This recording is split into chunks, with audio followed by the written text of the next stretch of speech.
100നും 300നും ഇടയിൽ 7 കൊണ്ട് നിശേഷം ഹരിക്കാൻ കഴിയുന്ന എത്ര സംഖ്യകളുണ്ട്?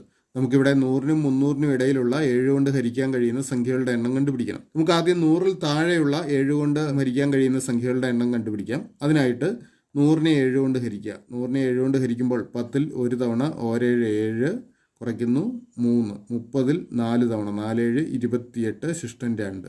അപ്പോൾ ഇവിടുത്തെ ഹരണഫലം നോക്കുക. ഹരണഫലം 14ആണ്. അതായത് 100ൽ താഴെ 7 കൊണ്ട് ഹരിക്കാൻ പറ്റുന്ന സംഖ്യകളുടെ എണ്ണം 14.